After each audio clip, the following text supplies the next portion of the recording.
আমি মনে করি যে আমাদের বাংলাদেশ ব্যাংকের যদি অতীত দেখি আমরা অতি সম্প্রতি কয়েকটা অ্যাপয়েন্টমেন্ট বাদ দিলে কোনো গভর্নরকে নিয়ে কিন্তু কোনো প্রশ্ন উঠে নাই। এটাও কিন্তু স্বীকার করতে হবে। এটা দুর্ভাগ্যজনক যে ওভারঅল ন্যাশনের যখন পতন হয়েছে, মানে অধপতন হয়েছে, তখন ব্যাংকেরও অধপতন হয়েছে। 100 গ্রাম রাঁধুনি হলুদ বা মরিচের গুঁড়ার সাথে 2টি এবং 200 গ্রামের সাথে 4টি রাঁধুনি স্বাদ মেশালি ফ্রি।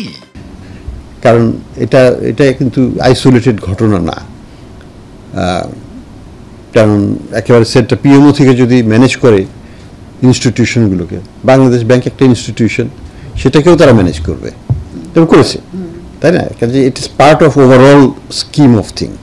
এটা আইসোলেটেড কিছু না। এটা যদি আমি যে কোনো প্রতিষ্ঠানকে ধরবো সেখানে কিন্তু একই সমস্যায় লিডারশিপকে তারা ওইভাবেই সিলেক্ট করেছে যাতে তাদেরকে কন্ট্রোলটা করতে পারে এবং ম্যানিপুলেশনটা হয়। তো যাই হোক, আমি আশা করব যে আমরা এই কালচার থেকে বের হতে পারবো। এবং এই সরকারের একটা বৈশিষ্ট্য হচ্ছে, এবং আমিও সব বলেছিলাম এর সময়, যে স্বাধীনভাবে যেন কাজ করা যায়। স্বাধীন মানে এই না যে আমি সরকারের বাইরে থেকে কাজ করব, স্বাধীনভাবে মানে হচ্ছে যে চিন্তাধারাটা এবং যেটা সত্যি সেটাকে যেন আমরা ডিনায়ারে না নিই, সেটাকে আমরা সত্যি হিসাবেই ট্রিট করে সেটাকে সলভ করার চেষ্টা করব। তো আপনাদেরকে আমি বেশি কথা আজকে বলবো না। হ্যাঁ, আমাদেরকে একটু যেতে হবে, সময়ও নেই লাঞ্চ করতে।